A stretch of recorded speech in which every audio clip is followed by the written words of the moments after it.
All right, we're at top of the hour. Let's get started, folks. Thanks everyone for joining. Really appreciate your time. Here with me today, we have Steve and Nate for the Restoration Roundtable agenda. Steve and Nate have both been phenomenal partners to Encircle over the last couple of years, and I do appreciate you guys joining here and sharing your knowledge with the restoration community. Just to start us off, and maybe we'll go with Steve to start here. Give us a little background on your journey into the restoration space. We've been in business for 13 years. We currently have 6 markets with a centralized claims admin team. We integrated Encircle into our systems and processes. I want to say 3 or 4 years ago. I'd say 4. Um, we are a $32 million company, evenly split between mitigation and recon at this time. And we have about, I think, 82 headcount today.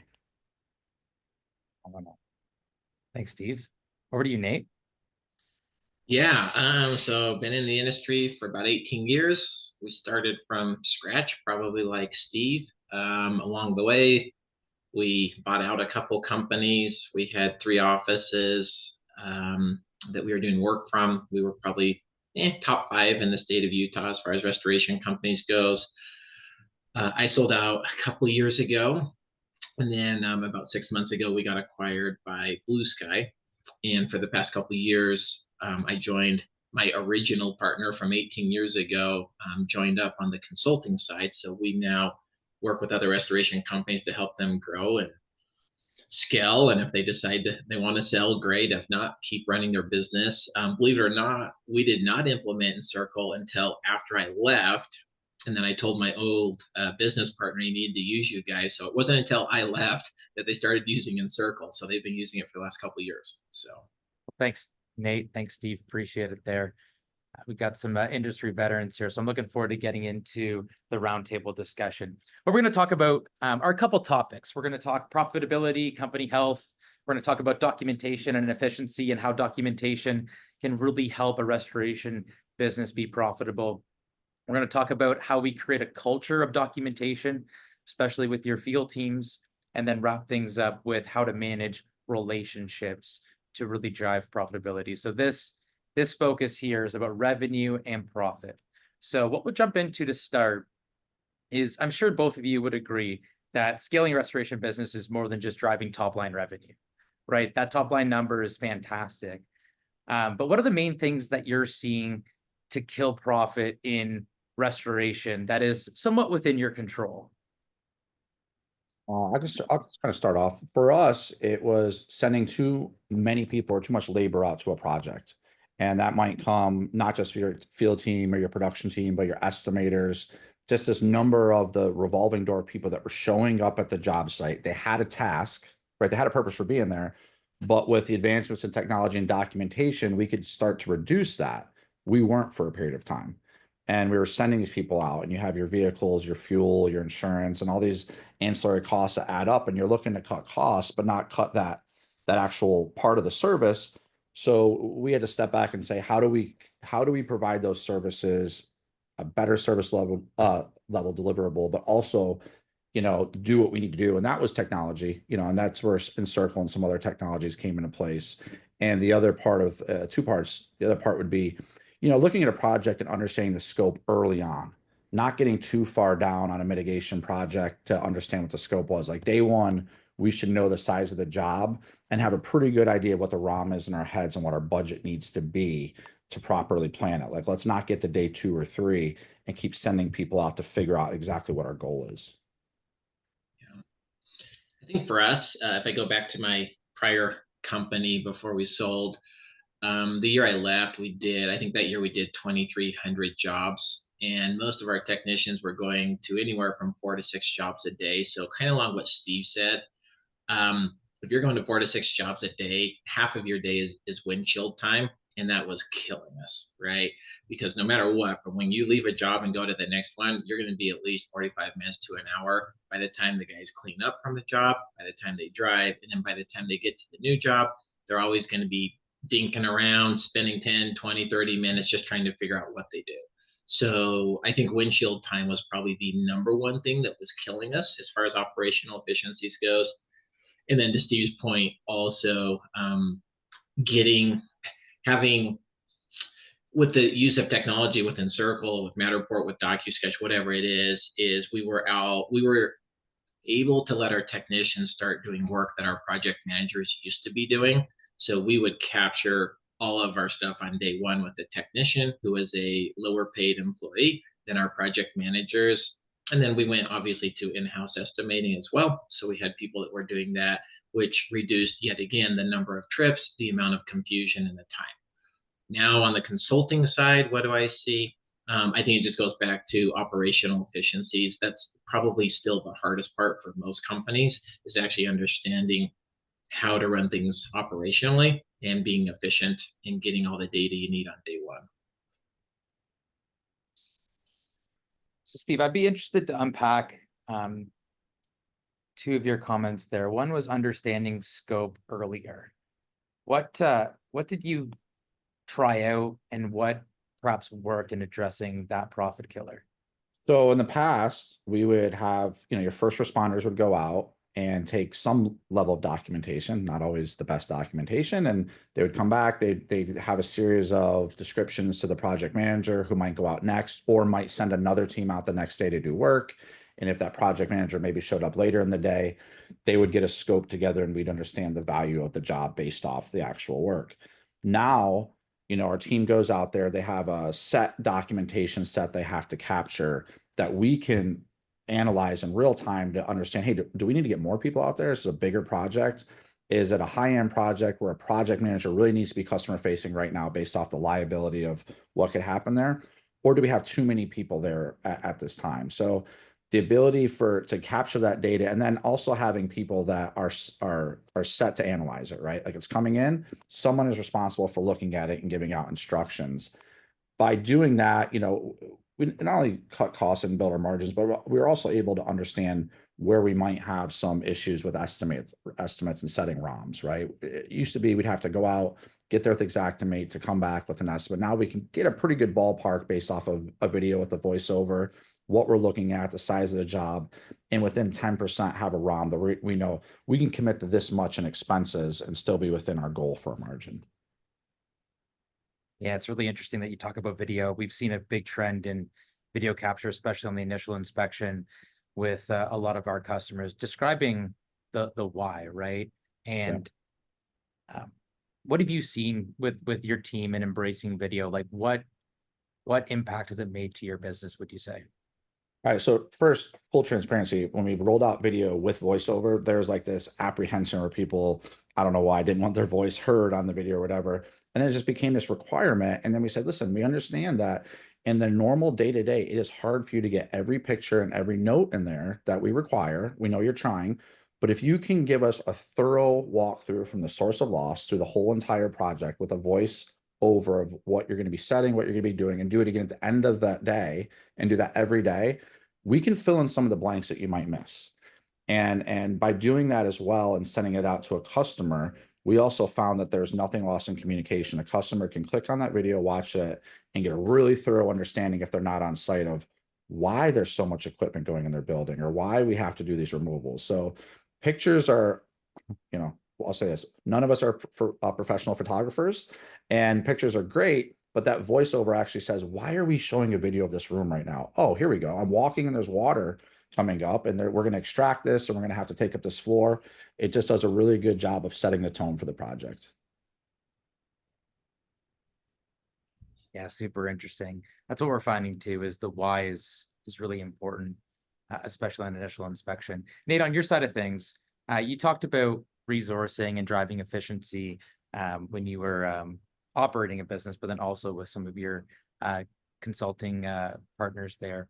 What did you find? Like, what result did you derive from changing up your process, being more efficient with technology? Like, what outcome did your business experience?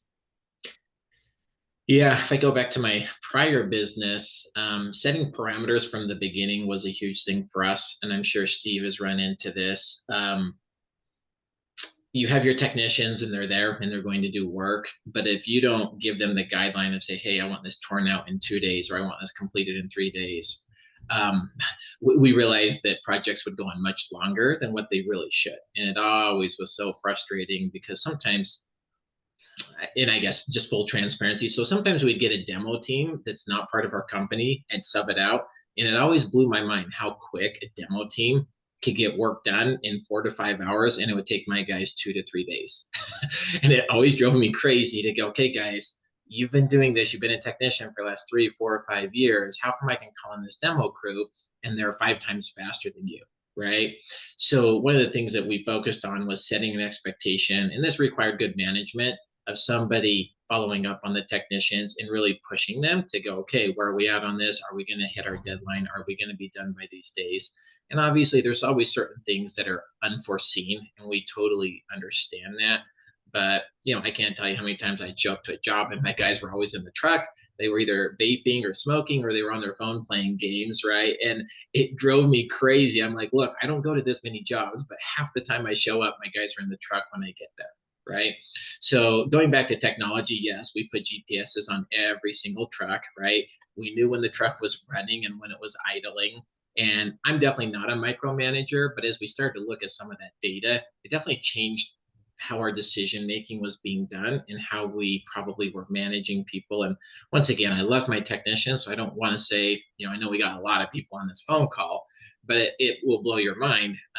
I tell all my clients, yes, you do need GPSs and you need to track everybody, because it will blow your mind how long they spend at the gas station.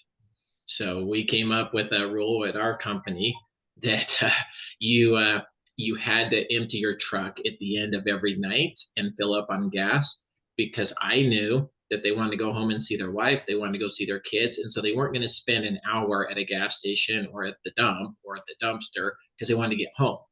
But when I had my guys filling up in the morning, it was always a half hour at the gas station. They were buying hot dogs, they were buying drinks, right? And so it's like, why am I paying for a half an hour, 45 minutes for them to go get breakfast, right?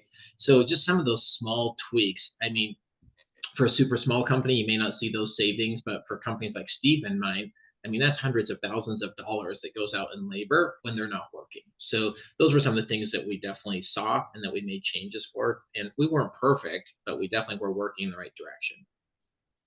Interesting. How would you go about, like, what are some of the leading indicators for a business, Nate, to maybe look for in changing up how they deploy their resources? Like for you, it sounded like it was doing site visits, but do you have any other recommendations to folks in optimizing how their team is deployed?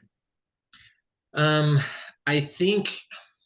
guess the easy answer is still, like I said, I am not a micromanager, but being more aware, having managers who are aware of what the guys are doing. I think all too often we just make one phone call and say, hey guys, go to this job.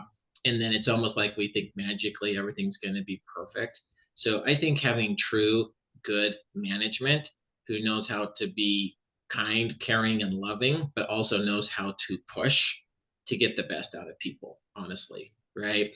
Because if you lose your middle management, it's amazing how quickly things get sloppy, because you have a technician and then you have an owner, and the owner's too busy to follow up on the technician. But when you have really good middle management, I think it is driving much better efficiency, because there's an accountability piece. But many times we're losing accountability because we are too busy, or we don't have good management that's pushing them. So to me, I still think your management is a huge part of the success of being resourceful and hopefully driving higher revenue ultimately. For sure. Yeah, people are an important part in that equation for sure. But you can also see trends around technology giving you eyes and ears into a project without having to actually be on the project, right? Which does offer a lot of scalability for certain, types of jobs.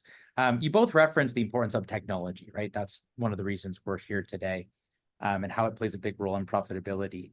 How do you guys, and maybe Steve, this one is for you first.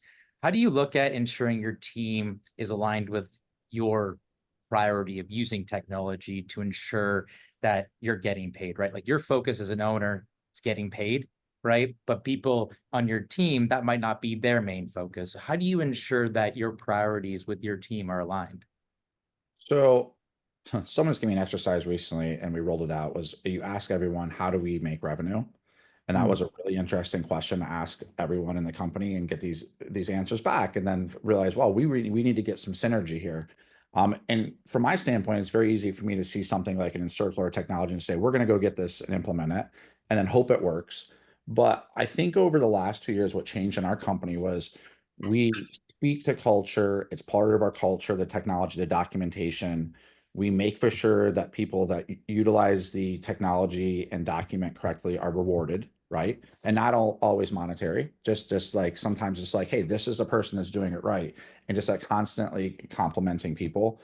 And also there's this connection between the individuals that are using technology right and documenting and the job joy, right? So if I have these guys, we talk about a demo crew, right? And I have these guys that go take down the drywall every day. Okay, you're going to tell me to do that every day. At some point, I'm not going to like my job. But if I also start working this technology and this generation that wants to learn, they're eager to learn, eager to utilize technology, they actually start to really like the job and they start to apply some of the science of drying and just all these various things that they could bring in where now they see like, oh, man, I really enjoy the problem solving aspect of my job. And the fact that when I come back, my boss or managers or project managers are telling me what a great job I did because I took this video, I documented it, I took all these notes, and I just made their job easier. And there's probably a correlation between making their job easier and them being easier on me, right? So if my PM can write his estimates and he's in his commissions, I bet he's going to be nicer to me. And that just it's a revolving circle of things. And we also, from our standpoint, is when we on the different aspect of it, we just recently had a market that it seemed like revenue dropped and we couldn't figure out why. And we had someone audit their documentation and it started the documentation. The documentation wasn't to our standard. So the estimates had gone down and we had to go back to the fact that we were delivering the services. We just weren't documenting it well. So the estimates or invoices reflected what we could prove. And that's why the revenue is down. Jobs were where they were supposed to be. The work was done. The customers were satisfied, but we could only bill for what we had in documentation. To add on to what Steve was saying, so probably 75-80% of our clients use Encircle, as you know, Dave. And because they use Encircle, it makes our life easier because of the fact we do write estimates for a lot of our clients. And the reason why we do write estimates, and I'd be curious what Steve would say to this, we can typically tell how a company is being run based upon the estimates we get from them. So let me explain what I mean by that, right? I always will say with a new client, I want 2 or 3 estimates that you send me so that we can review them. 9 times out of 10, after looking at an estimate, I can tell which companies are, I'll say for lack of a better word, succeeding and which companies are missing the mark just based on an estimate, right? Because it lets you know right off the bat who's doing what and who's documenting, which technicians are placing the right amount of equipment, which ones are doing the photos the right way, right? So I will say that when you have the tool like Encircle, now keep in mind, they still got to be using Encircle the right way, right? So Scott is training many of our clients of, hey, if you're going to use Encircle, you need to do these things because we still have to have that documentation to write a good estimate. But it's amazing the increase in price, to Steve's point of how come one of his areas was underperforming. It's because of documentation, right? I mean, if it's not there, the estimator is only so good at guessing, and they're pretty good, but there's still a component that you're missing. And I think that's a huge part of what we see on our side. I'd be curious to dive into this job audit or jobs audit, Steve, that your team did. Like, what did that look like? If we're it started with me on the front end looking at estimates and finding some errors that were like enough that I was saying, okay, we're going to keep drilling here. And then bringing in someone from outside of that market. We have 6 markets because what happens is there's this tendency at the market to assume that the client's only going to pay for this. I know my client, he won't pay for this. Well, have we educated the client why we have to do it? Have we documented and educated it? And even if they won't pay for it, put it on there and show some sense of reduction to show the value in what we're doing. And that wasn't happening. So as this person outside the market got in there, he kept drilling in and finding, I don't have a video here. I didn't have a floor plan here. And I was talking to specific project managers about it. And I kept watering in this wall. Well, we don't need that here. Well, we don't need that. We don't have to estimate it that way here. Well, this client, this, I'm like, well, who said that? And how long ago was this said? In one case, we're talking to a client from 3 years ago had stated they wouldn't pay for X. And I'm like, so in 3 years, we have not educated our client as to why we have to have this air scrubber on this job. And it was just, they were some small, some big things, but they add up over time. And these are volume clients, and some of them were big items that were left off that we did. And I think that was the part that I challenged the team with was, but you did this on the job, right? Well, yeah, why? Well, we had to. Oh, there you have it. So you had to.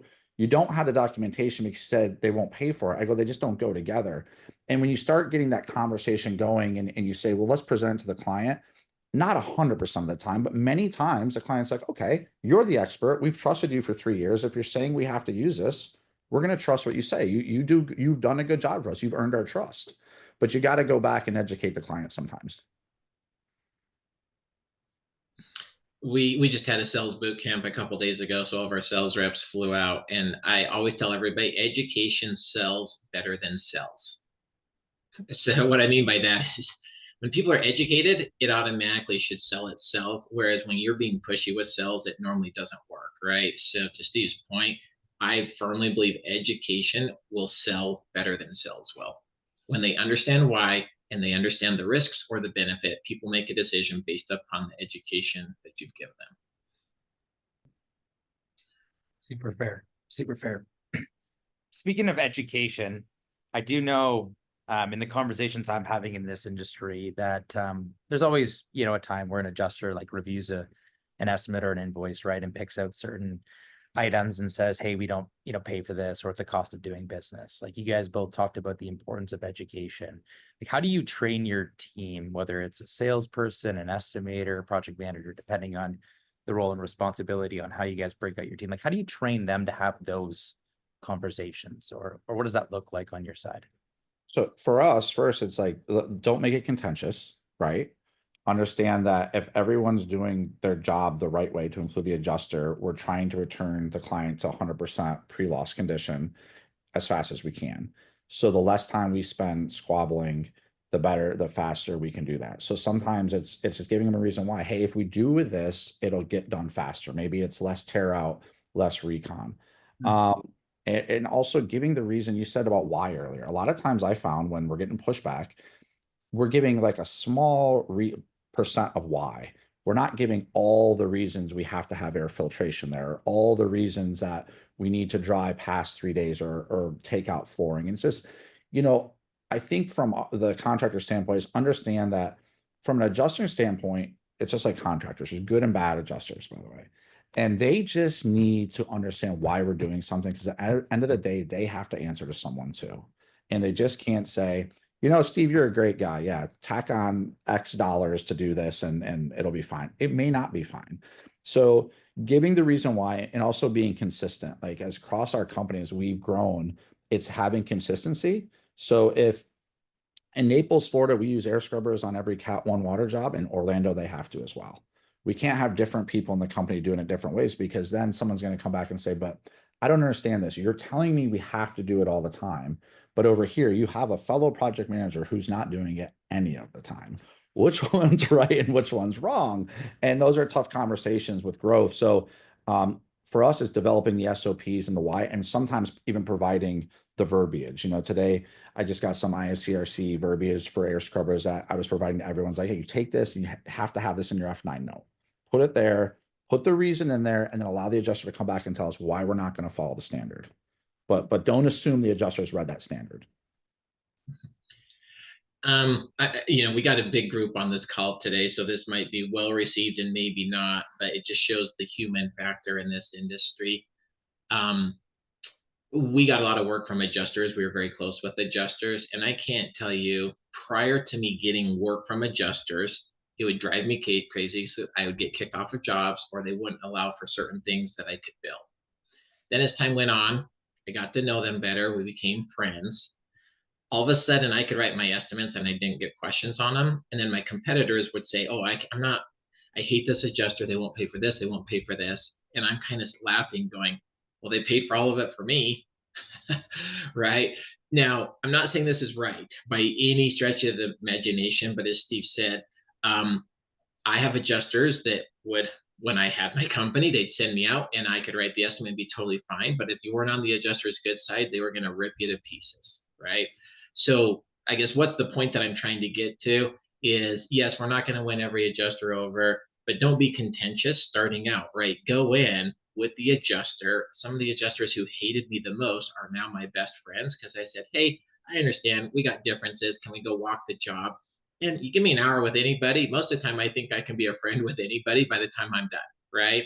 So do I maybe have to put my tail between my legs on a few things and give and take? Yes.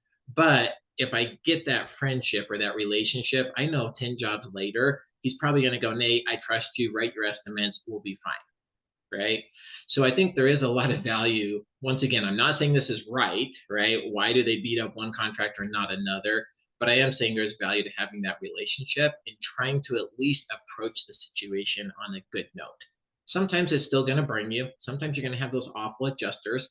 And I had some of them. And it's like, all right, we know that we're never going to win them over. But I'd much rather try than not try. That's for sure. Because I'd rather have friends than enemies at the end of the day. Mm-hmm. No doubt. No doubt. Thanks for that, guys. Going back to some technology discussion here. So how are you guys leveraging technology? We talked a little bit about resourcing and sending a tech to one job and like a project manager, let's say, to a different job. How are you guys leveraging like technology in your people to increase efficiency and margin, depending on, let's say, the type of job? For us, we've totally gone to remote estimating. It's something that Nate touched on earlier, especially on a recon side. And now we've gone to remote estimating. Now we're trying to capture both scopes at one time if we can, right? So it's like, do we have the ability to capture the mitigation and the recon scope at the same time and not have to go back out and do any documentation? That's where we found the most, I don't mean it was fluff, but the most waste that we had there. The other part of it for us is, and this just happened today, is really running the report of where all of our projects are and grouping them together and cross training. So we had a guy going 2 hours away to a mitigation project at the university, and there happened to be 2 recon projects over there. Well, okay, you're going over there. We need you to go to those recon sites, get those videos with the voiceovers, and save someone a trip 2 hours today to understand where the project's at. So just trying to cross train on what we're trying to capture and talking to the customers so people can sit not with the windshield time and make better decisions on projects. And I think for us on the technology side, so before I left our last company, at that time we were with Matterport, right? So a technician was doing a pre-Matterport and they were doing a post-Matterport on every job. So we could see the beginning and the end, which was great because once again, this used to be a project manager position that would do that. And now we were able to eliminate that. With our clients now on the estimating side, when we were writing a lot of estimates, right, we've kind of slowed down on some of that stuff, but we required all of our clients to have the Encircle report, to have a 360 pre and post on every job before we would write the estimate, right? So when you can see before and an after of everything, it makes your life a whole lot easier. It makes it so you're not taking multiple trips. And it's nice because less stuff is getting missed now because of the fact that you have the technology, you have the documentation, you've got the floor plan, you've got the video, whatever it is that you're doing, it now is telling the story. Whereas before, photos, no estimator, none of my guys are looking at 1,000 photos when they're writing estimates for our clients. Not going to happen. Plain and simple. They need something within 2 to 5 minutes that they can look at, whether it's video or 360, and be able to see the pre and the post. And then they're going to start looking at the notes and write their estimates. For sure. For sure. One thing I want to learn a little bit more about, maybe this is selfish of me, but I haven't heard too many folks in the circles I have discussions in capturing the MIT and the repair scope at the same time. Can you go a bit deeper, Steve, on what that may look like? So on the recon side, we're sending people out to scope and they're like, we can't do anything. Removals haven't happened yet, right? And I do understand that to an extent. But when we started looking at the percent of jobs that were under a certain threshold, and it's like, why would we send anyone out to scope this when someone's there? We can capture the floor plan, like in the circle. So we have a sketch. There's minimal removals. Maybe there's baseboard, some paint touch-ups, some carpet restretching. It doesn't behoove us to send anyone out. We can get that to an estimator. And I think this is something we talked about with Nate earlier, is most of our estimators look at something for 5 minutes and in their head, they already know what they're going to write. 90% of the estimate's written. And then there's some fine touch up that might happen afterwards, provided there's a documentation there. Like, right, do we have oversized baseboard? Do we have crown molding? Do we have chair rail? But for the most part, a lot of our jobs, if done right, they're clean. It's clean removals to get someone back on their feet fast. And if we can flip that recon estimate to an adjuster, we talk about adjusters that fast, and they see that it's not a big loss, they may not go out either. They might say, okay, I have this, you're good to go. And probably they're going to call that homeowner and say, let these guys go. They already have a plan. They're going to get you back. And that's one less headache that adjuster has, which there's a lot of headaches they have. And if we can take away, it kind of piggybacks off what Nate said, if we keep taking away headaches, now that adjuster likes us when they sees us. And slowly the threshold of what they'll approve and what they're going to not go out to increases over time. Again, there's some cross training that has to happen because you still get that typical, I'm on mitigation, I'm not on recon, I'm on recon, not on mitigation. And you have to remind everyone that they're on the same projects and we wear the same shirt. And we don't want to tell the customer, well, I'm on the MIT division, I don't know anything about recon. We do, you took it apart. And on the recon side, you put it back together, so you should know how to take it apart. So there's not a big jump between the two divisions if you just sit them down sometimes and train on it. And again, with the technology, it makes it all the more easier. So we I don't need to add to that. Steve said it, so. Yeah, good deal. We did have two questions come in here. We got one from Jason. Thanks, Jason, for sending us your question here. I think it relates, Steve, to your last answer. Do you have any of your MIT team doing initial takeoffs while on site doing demo? Elaborate on that. I guess I'm not really sure what we mean by that. Yeah, I don't know if I understand either. Okay. I'm gonna maybe what he's trying to say. I'm gonna assume he's saying if we send technicians out, are they permitted to start demo without maybe a project manager being there to do approvals? I mean, it depends on the material from our standpoint. Like, we're not going to have the technicians go out and be like, yeah, start taking out that hardwood floor. Typically they're going to go out and they're going to stabilize, get baseboards off, start ventilating and then the higher ticket items, whether it be cabinetry, hardwood floor, carpet, someone's going to have to make that determining factor. But it wouldn't be our technicians in most cases.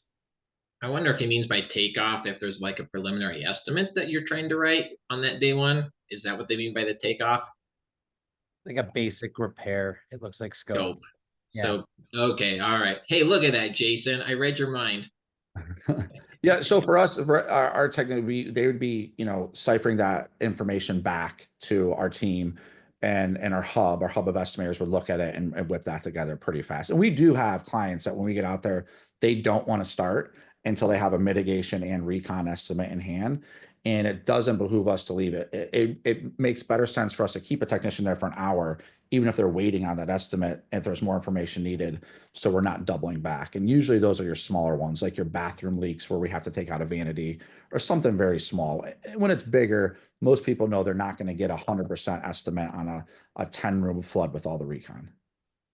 I think for us with our company, Jason, we typically tried not to do a takeoff just because we'd rather be one and done, just like the adjuster. The adjuster doesn't want to show up till the mitigation's done, so they can just write the repairs and it's all there. So for us, when we could avoid it, now if it's a self-pay job, that's a different story.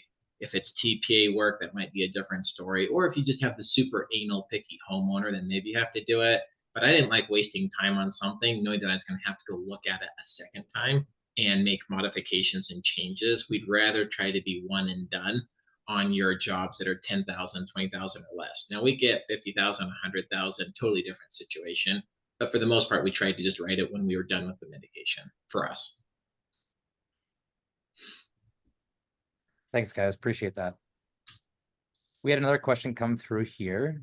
Let me just pull it up. All right. So curious if you guys have an opinion on this one. So how do you convince the insurance adjuster that Xactimate is just a tool to use to help with pricing? It's not guaranteed numbers to live by. I think there's some background to that. I think a couple of years ago, there was a lot of material costs that were going up, and it had to do with COVID and supply chain, and everyone was complaining about Xactimate. But again, it goes back to the context of why. Say, here's your line item, and I can't get this line item at this price. Here's what I can get it at. and actually you're educating them in the line items with your F9 notes. And at the same time, I mean, I would challenge that a little bit. If you're not using Xactimate, what are you using? Is it a proprietary price set? Is it Symbility? Where did you get it from? Right. It also depends who you're working for. If I'm working direct for the client, a homeowner, not insurance, then I can use a proprietary price. I'm a company. But if I'm going to bill that to the insurance company, who's already stated they're going to run off Xactimate based off this timeline and this zip code, I kind of have to work within those guidelines. I can't just throw out these arbitrary numbers. If I disagree with them, I have to have a reason. I can't just say that's not high enough. I have to give a reason why it's not high enough. I can't get this wood floor for $7 a square foot. Here, I can get it for 10. Here's my line items. Here's the reason why. Here's my receipt. So the educating has to come with proof, right? Again, we talk about the why, and my why cannot be opinion either. It can't just be like, I want to make more money today. It has to be like, I need to actually manage this job, you know? So there's just answering questions before they're asked, I think goes a long way. I think on my side, and I know that's just semantics when you say convince, but I'm never going to try to convince anybody because that doesn't work, right? If somebody's trying to convince me, I'm going to push back. But if somebody's going to educate me, great, right? So like Steve said, you put in the F9 notes. If the price is different in Xactimate, then show what the price is, right? So that they can see that the Xactimate is off or it hasn't kept up. I have clients who don't use Xactimate, so they want to use T&M or their own custom price list. That's great. They create their own pricing. But I will tell you, and those who are on this call probably know this because there's a lot of you who just don't want to use Xactimate and we don't want to conform to insurance, and that's okay. And I tell my clients that. But those are the guys who definitely are arguing on everything, right? And if that's your MO, and if that's what you're okay with, and you're okay always being mad at insurance and being mad at adjusters, then go ahead and do it. But just know it's going to be a bigger fight for sure. And I'm not saying don't do it, but I am saying I've seen it time and time again. You get what you want as far as the money goes, but it might take you 6 months to a year to get it. Right. And there's a lot of back and forth. So you just have to decide how you're going to run your business and which path you want to go. All right, let's jump into some documentation and efficiency conversations here. So what I'm curious to start on with you guys here is like estimates can sometimes be contentious, right? And what I tend to hear is scope is what you really want to focus on. So if how can we get restorers to do a better job justifying their scope, I guess is what the question is. Like it goes back to telling the story, but I think the more you hand up front than being reactive, be proactive. Like tell the whole story up front. Don't just give it chapter by chapter the adjusters are asking. For instance, with Encircle floor plan, if we have a 2-room flood, we try to get our guys to use the floor plan on as many rooms as possible without being intrusive. So we want to have the whole house. We want to have we want to have a video. We want to have the photos, have a video of how long it takes you to get out to the truck. Are we 6 stories up? But just tell the whole thing up front. Give the adjuster a fighting chance to understand, or the client, even if it's not insurance, to understand what we're going to estimate. Because then they have this perceived value, right? If we give really bad documentation on the front or bad scope, the perceived value is going to be very low. And we come through with this very high estimate or invoice. Here comes a shock value. Now they're being reactive, and no one likes to be reactive, right? No one likes to be surprised. So try not surprising people the best we can. And something else about that is if we think that something's like out of the norm, communicate that specifically to someone, right? Communicate, hey, the elevator's out in this high rise. We are going to have to take the stairs 7 stories the entire time. You're going to have labor hours accumulate on here. We'll keep labor logs, but just understand that, guarantee when the adjuster gets there and has to climb 7 stories one time, he's going to be like, wow, this is not great. I can't imagine doing this all day. So that it's just, again, being proactive versus reactive and having the documentation to support it.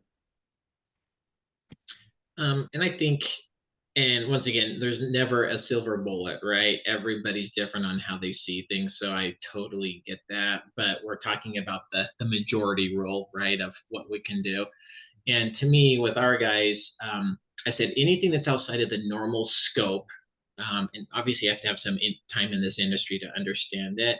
I always want to be getting approval or updating the adjuster or letting them know, right? We know that fans and dehues, taking baseboard and carpet pad, those are going to happen probably on 100% of all the jobs, right? So I'm not going to be talking to the adjuster about that.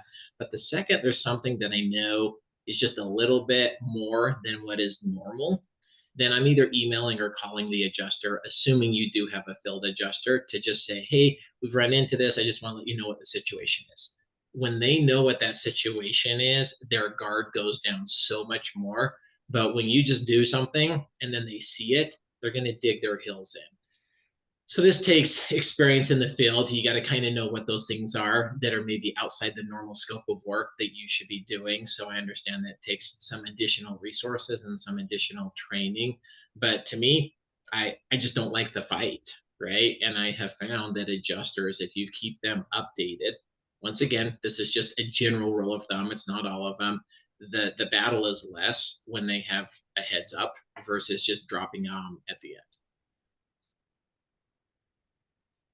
Right on. We had a couple questions come through that are in similar topic. Often I encourage pushback from adjusters regarding certain water damage charges.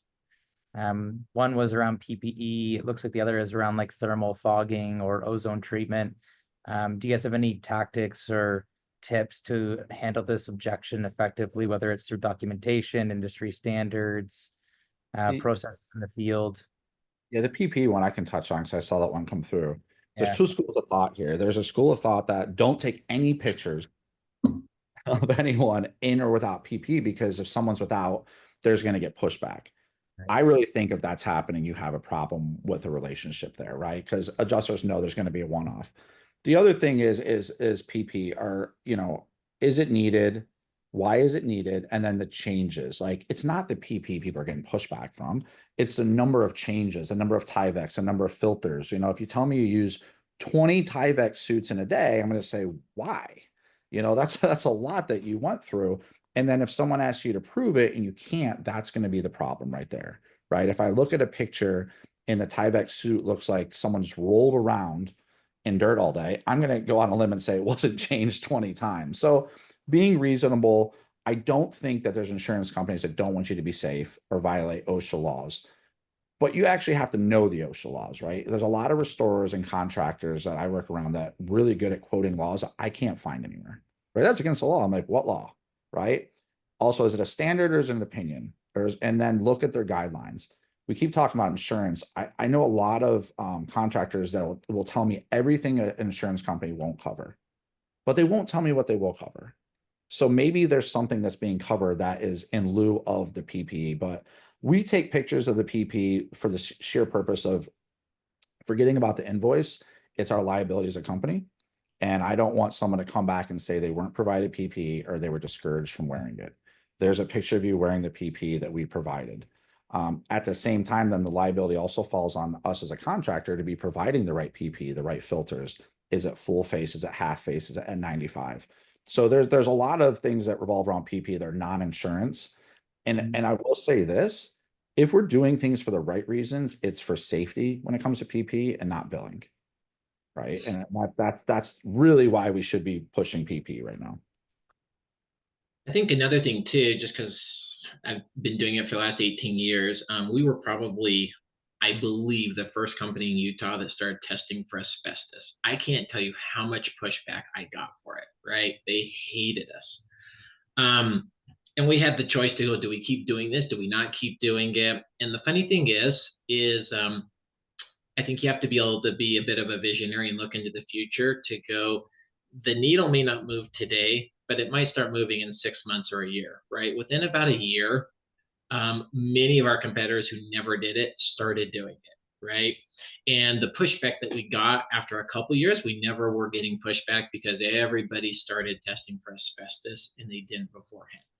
If you look at HEPA vacuuming, I never used to bill for HEPA vacuuming 15 years ago. I would have got crucified by my adjusters if I put HEPA vacuuming on there, right? Nowadays, as we write estimates, I'm starting to see that we can do light HEPA vacuuming on a category 1 tear out, right? But you didn't used to get that. So I do think there's a part of this. We don't want to be jerks, but the more the adjusters see that we're putting stuff on, in time, some of that stuff's starting to get approved over 6 months, a year and a half, right? So I would tell everybody listening to this call, don't push the envelope too hard and never do anything that's against the law. But we do have to start educating them, and we might get a little bit of kickback at first. But there have been changes in our industry that have gone in our favor because we started educating the insurance and the adjusters. So I think that's an important part, is we still have to protect ourselves as professionals for our industry, right? It's just a fine line of how far do we push and how much of a jerk do we be about it, and that's always going to be a fine line. But I would encourage everybody, if we know that it's the right thing to do, we are supposed to do what is right. We're the professional, for sure. Yeah, no doubt. No doubt. There was another question that came through, and it's in line with training. So I think we all know you get paid for what you document, not necessarily what you do.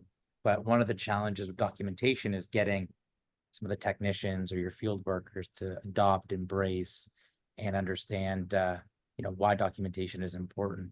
One of the questions here is, I've had a heck of a time getting some of our team to take good documentation. What are some of the best ways or ways to encourage documentation from field staff? I think that it's training, but training that up front. If that's really important to you, that has to start day one. In the past, we really made a mistake. We were training technicians very deep into weeks, maybe months, before we actually started training them on the actual documentation.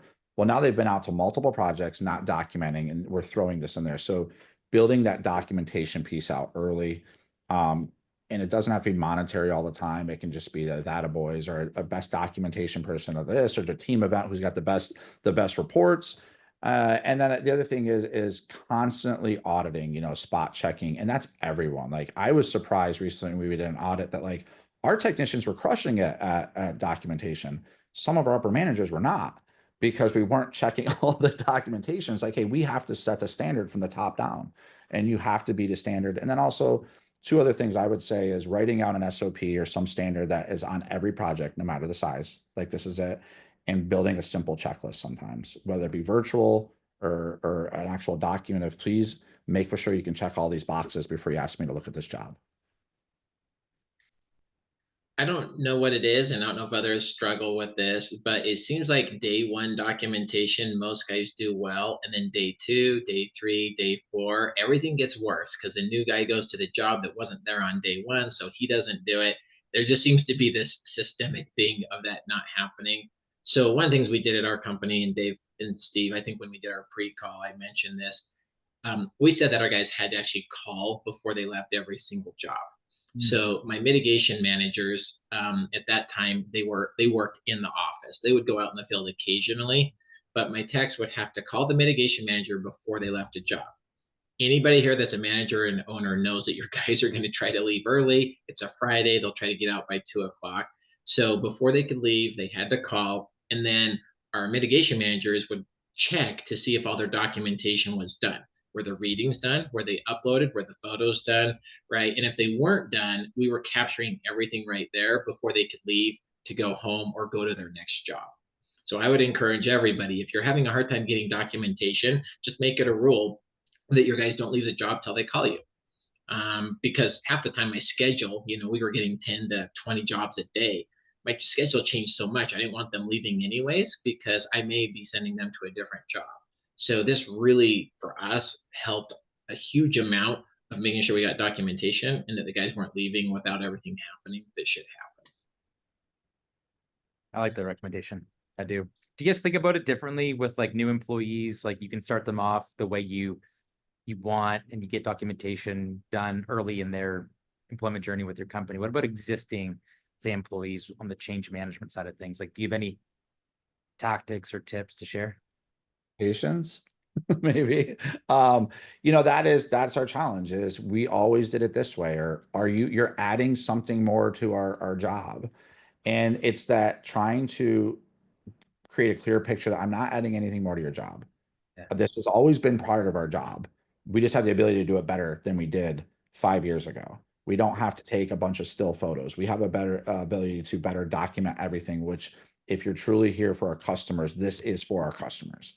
And again, if there's someone that's out for themselves and there's some level of incentive, whether it's a commission or a bonus structure, it's like, listen, man, if you can do this for 365 days a year, there's no way you're not going to make more money with your incentives, but you're also going to be doing the right thing for the customer and getting paid for it. You know, a lot of times when we go back to retention, it's someone's trying to break down what they make hourly. It's like, well, that's not what you're supposed to make hourly. If we were to do better documentation and we were able to get these estimates approved into invoices, your incentive package would be bigger. So it depends on the individual. I found that it's the new hires are very easy, and our existing employees are a little more preset in their ways, and there might be some hand holding or one-on-ones times with them. And over time, I think that if you're encouraging people with good documentation, people are going to get on board. They're not going to want to, go against that. It's always easier with the new guys because you just say, this is how we run it at our company. I always struggle with guys who didn't do it, and then we tried to get them, right? It was just a struggle. But for new people, they don't know anything different. You train them the right way, and we would always get better results. Right on. Thanks, guys. I'm always a fan when talking to different restoration owners of hearing about different job stories that they have. So I'm interested if you guys have any stories on the top of your mind where documentation has saved your bacon. I can give the real life example of this past year. I think we talked about it previously, where we were in the middle of Hurricane Helene and we had about 5,000 pieces of equipment out, and Hurricane Milton was coming back towards one of our markets. So in a course of 48 hours, we had to demobilize the 5,000 pieces of equipment. And right away, we identified the fact that these houses or buildings were going to get hit again. It was going to be a separate occurrence. So we're going to have to split out all of our invoicing, which already was a nightmare for, to think about. So we had set an SOP and said, before you leave, you have to photograph every room again, video walkthrough, guarantee we have the floor plan for the whole house or building, and we did that. And then what happened was we were able to remobilized for Milton. And while we were doing that, because our estimating team didn't have anything to do at the time, we were mobilizing, they were starting to go through those Helene invoices and get those tightened up.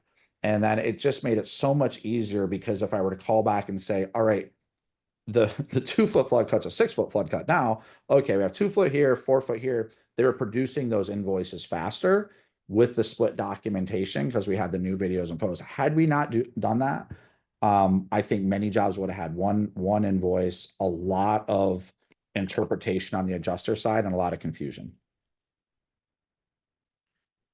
We just recently, with one of my clients, believe it or not, the homeowner had accused, not nearly as big as Steve's, right? But just to show the documentation, we had a homeowner that had accused my clients, technicians, of scratching their stainless steel fridge, right?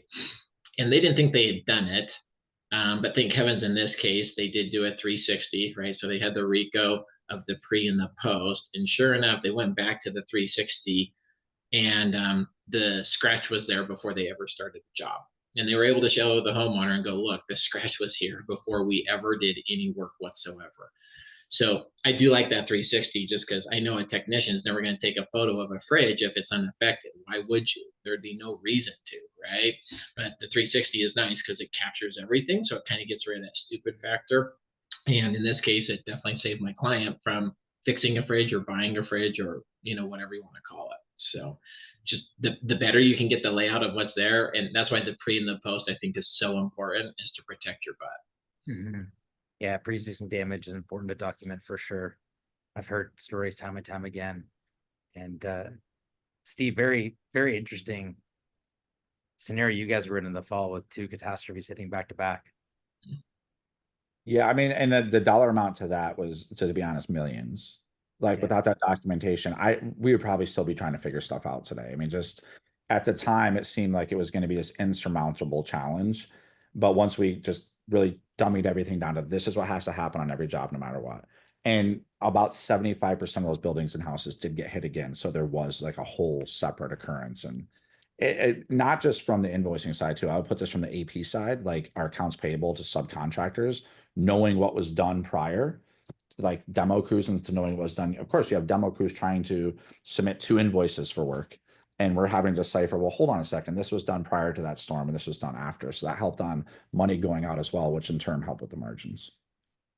One of the things that I find with documentation is like field office communication needs to be really in sync, right? To make sure you're capturing the right information. What tactics do you guys find help improve that field office communication as it relates to documentation?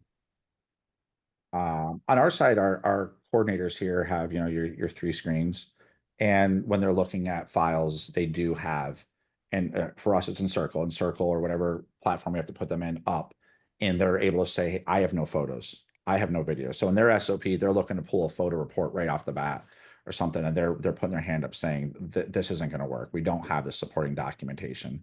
And then on our recon side, our recon scopes go through our admin to make sure they know they have them. And if they can't fill the checklist of everything they need, it's pushed back. Hey, we don't have your 360 or your Matterport. We don't have all the photos. I don't have a front of the building. I don't have the notes I need. So there's some firm walls there. And there's some frustration sometimes, but if you stick to a standard and you say this is a standard, everyone has to be to, and they're doing their job, everyone's doing their job. I think over time there's an agreement that, okay, we're all just going to do our job and we're going to do what we have to do no matter the size of the loss. Mhm. Yeah, I think one thing I've seen too is for those who use Encircle and have a CRM, is making sure that your Encircle is integrating with the CRM, because I've seen where office staff is using the CRM, but they don't see any notes from Encircle. And then homeowners are calling, asking questions, and the office doesn't know what's going on. I know you guys pretty much integrate with just about everybody out there. I would just make sure that the notes on every job is going to be transparent to all those who need to see it. Because if not, it just causes so much headache for everybody, right? So if you're going to take the time to use Encircle as your job documentation tool, make sure that it's uploading or integrating with the CRM so the office staff can see that, the project managers, that type of thing. Otherwise, there's just chaos from what I've seen. For sure. SOPs and checklists sounds like are super important with you, Steve, and then Nate echo definitely the importance of integrations. When it comes to equipment, I know we're talking a lot about profitability, and equipment can be a decent, margin offering on the estimate there. Everyone wins when we size the job properly, right, with equipment. So how do your team go about sizing jobs properly, especially on the water side? So for us, we use two technologies. We use Kahi and we use Encircle. So we're able to see a floor plan right off the bat, and we use obviously the photos, the videos, and if we're using our hydro, and we're looking at everything and saying, okay, is this the correct amount of equipment? Is more equipment needed based off the category and the class of loss? And then from there, it's what are the parameters? What are the extenuating circumstances? Is there speed to this? Or is this a dry in place? What is there context we need to understand? And we track things, right? So if we have a market that it seems like, man, every one of their jobs has minimal equipment on it. Over here, this market has more equipment. We're trying to find out if there's an anomaly that we need to understand. Right. So constantly looking at the data and using the technology to look at the data. And sometimes maybe they are scoping them right. Sometimes it might be, all right, we need to do some additional training here. Okay. So I think for any restoration company that's looking at anything with equipment, it's understanding what needs to go on every job and constantly training your team of the why. Keep going back to the why. And there's plenty of technologies that recommend equipment. Right. And I say that, but it's like, if there's a reason outside of that recommendation, what is it? You're there. You're the expert. Explain it to everyone. Yeah, I think a lot of times our industry, we think our industry has fans and DQs. It still blows my mind how many people are either unwilling or uneducated about specialty equipment and don't use it, right? It's so easy to drop fans and DQs, so that's what a lot of people do. But I think there's so much more with the specialty equipment. And yes, sometimes you need to justify it. I get it. But there is definitely a purpose for a lot of the equipment that's out there, but I just see very few people actually utilizing it. And I think they could be using it a lot more. But that typically comes down to education and knowledge, and then going, is it going to benefit the homeowner at the end of the day? So yeah, kind of going back to what Steve said, I think it's still having good managers, I think is still a really, really critical thing to all of this, right? Because your technicians aren't typically going to think outside the box because that's not the level that they're at currently. You need somebody who can think outside the box and be able to encourage and educate the technicians. So I think that's such a critical role in this industry.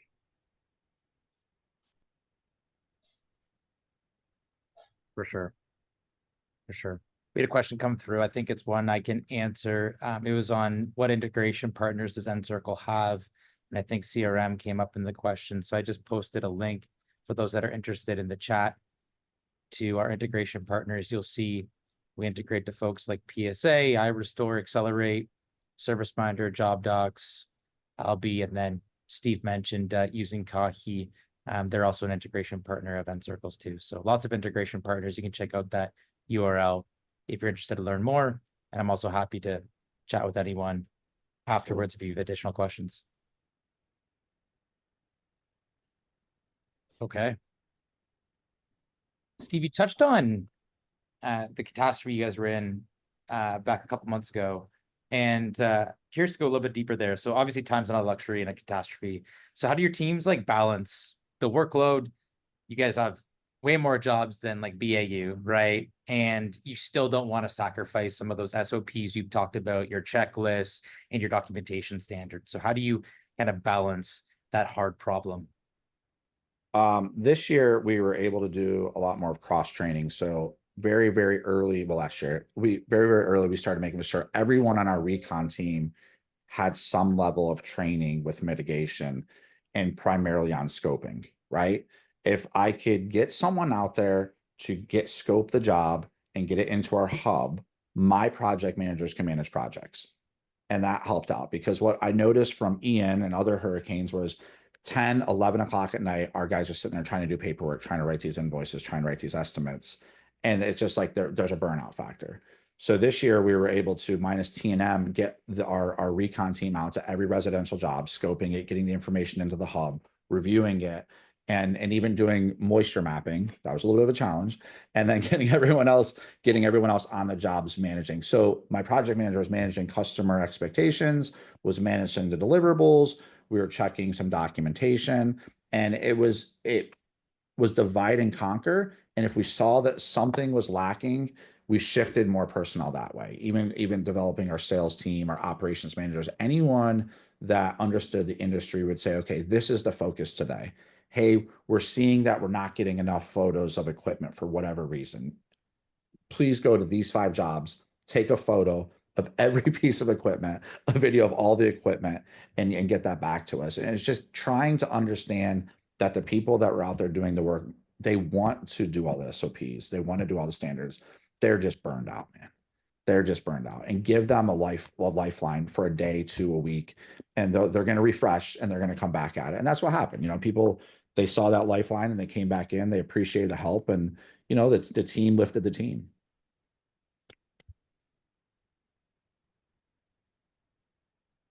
Right on.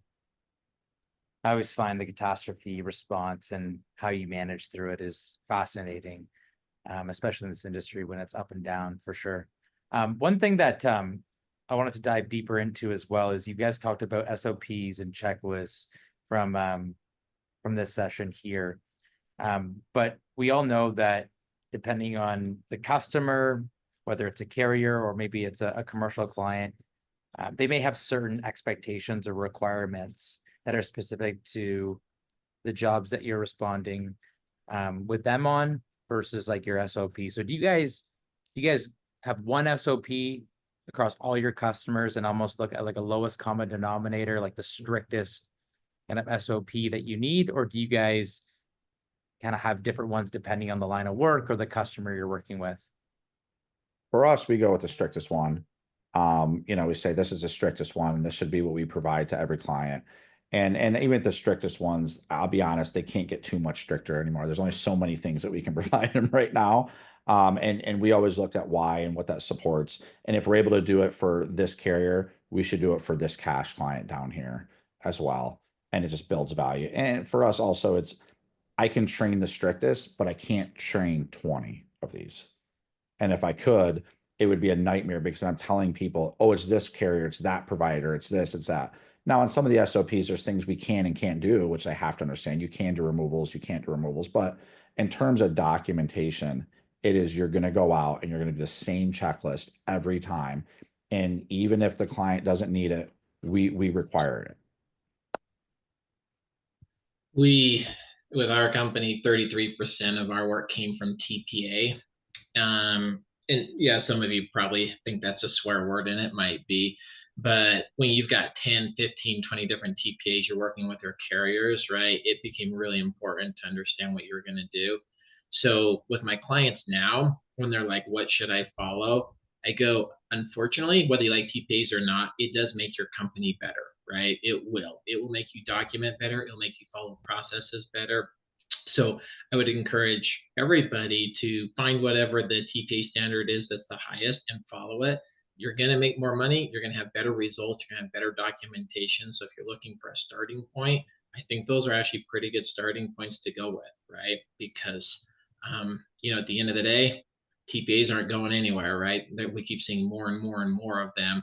And your carriers, even if you're not a TPA, a lot of the adjusters still expect that same level because they see it from other contractors, which makes you now look like the bad guy because they're comparing you to somebody who is living a higher standard, right? And we don't want to look like the bad guys. So live the higher standard so that people say that you got your crap together and they're happy to work with you.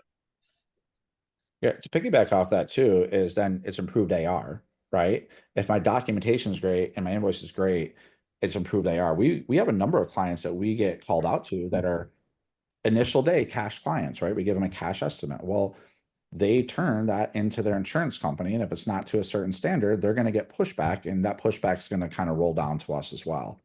At the same time, I mean, if you're doing everything to a really high standard, you never know who's going to come across that report or that invoice.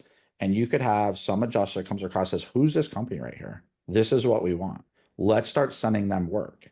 And even if, TPA or direct carrier work is a negative word to individuals, I guarantee if someone picks up the phone and says, we want to send you $3 million of mitigation work this year, that's going to change real fast. They're going to say, yeah, we'll do that. So I just think that if you set the standard and you do it for the right reason, and I put the client first, put the client in the best position to get their house back in order.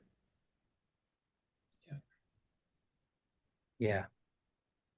We just had a question come in about TPA. So TPA stands for third party administrator.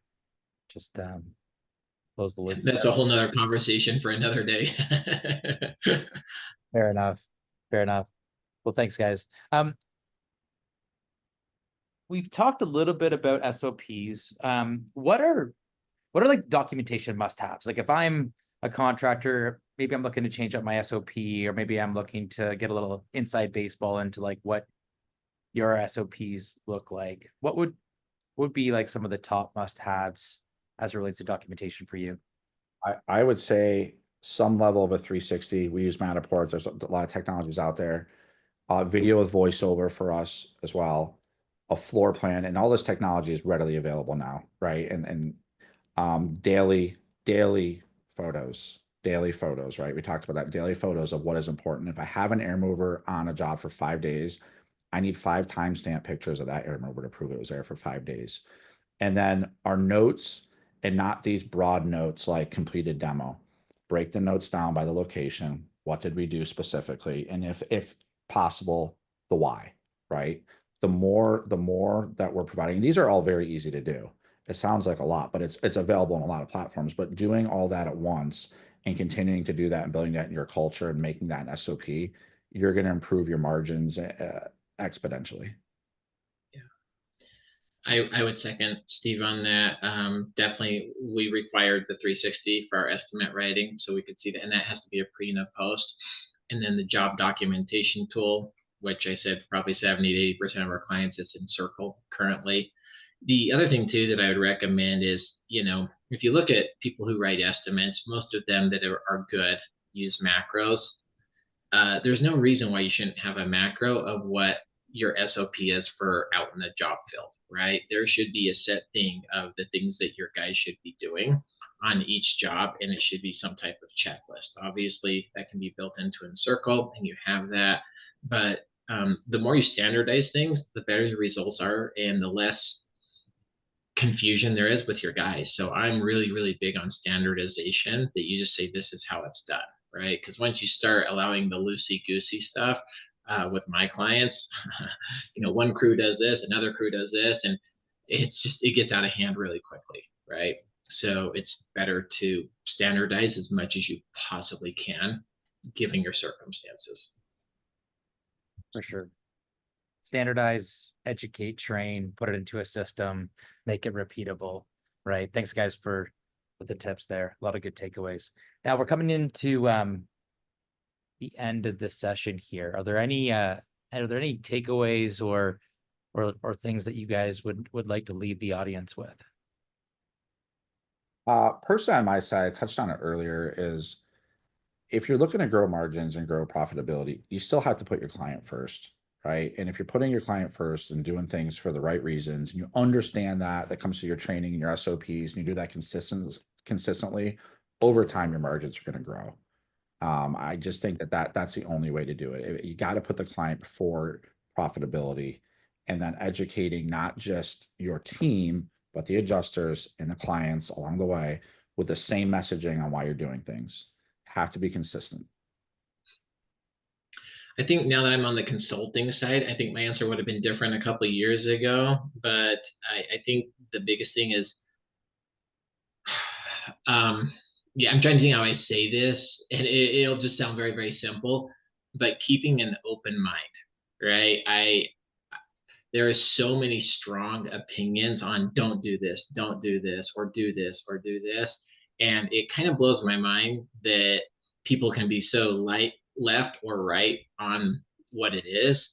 And I don't think I really agree with that philosophy in this industry, because it's changing so fast. I can tell you, out here in Utah, our 5 or 10 biggest restoration companies 15 years ago are gone, because they didn't evolve. Right? They just did not evolve. So I think my biggest thing is guys, you can say you hate TPAs, you can say you love TPAs, you can say, hey, I hate this or I hate that. I understand all of it, but I would tell you to keep an open mind to all of it, because for everybody that hates a TPA, there's another company making millions and millions. And for everybody that hates it, loves a TPA, there's somebody who's getting work from plumbers. They're both fine. They're both great, right? I've seen companies succeed with both models. So I think my thing is, you've got to be willing to evolve, or you will get left behind. Thanks, guys. Appreciate that. As we look to wrap up, there was one other question come through, and we do have a couple more minutes, so I think it's worth trying to answer as many as we can here. The question is, curious if you guys use work authorization on new emergency losses, or an actual contract containing a detailed scope of work and an estimated dollar amount. So we use a work authorization on ours, but when we do establish that ROM or whatever, we do make for sure that's shared in some written format with the client. It's not this, let's keep it hidden and inform them at the end, but it's a work authorization.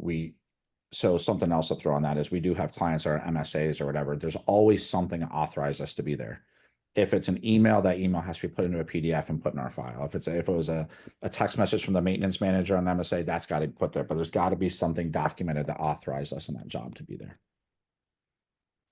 We were a work authorization company, but now I have clients in California that doesn't work. So I think my global answer is, you actually have to check with your state laws and probably see what works legally, because certain states are actually very different on what you do and don't do on stuff like that. Yeah, fair point. Fair point. Okay. The last one coming in here, it might be similar to the question I asked, but a little different. What's your advice for a new restoration company to succeed? I'm going to piggyback off what Nate said, is be open-minded. Don't dig into these really, I wouldn't say crazy theories. I shouldn't say that, but these very strong opinions that are going to lock you into one position or another. I mean, everyone, I think, has the same idea when they open a business. They want to build a business and be profitable. But then all of a sudden, if you start saying, I'll never do this, I'll never do this, I'll never do this, you're really shrinking that pie that you can access. And to piggyback off TPAs, I understand the pros and cons, but the people that said, I'll never do it, I'm in a state of Florida where a lot of the work goes through TPAs. And if you'll never do it, you might be locking yourself out of, 70 to 80% of that work. And before you evolve an opinion, understand the pros and cons of something. There might be some cons, but there might be some really good pros that you want to be a part of. Obviously I'm on the consulting side, but this is not self-promotion. But 18 years ago, if I could have had somebody kind of show me the ropes, whether it was a coach or another restoration company, I would have saved so much freaking money and time and headache. So when somebody asks, what should I do? Whether that's a consultant, a coach, or another restoration company is willing to tell you, hey, you don't need to buy this, or hey, you should do this. Like, oh, I have so many people that come to me after they've bought $100,000 of equipment, and I'm like, you know what? We probably could have done this for 30, right?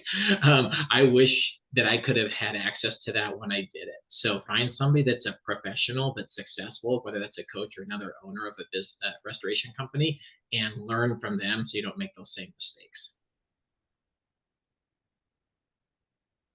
Love it, guys. Love it. Well, thank you so much, Steve and Nate, for sharing your knowledge here with the restoration community. It truly is a community, and it's great to learn from the two of you. And thanks, everyone, for joining. Hopefully you got as much value as I did from this session. So thanks again, guys. Really appreciate your time. Thanks, everybody. Appreciate it.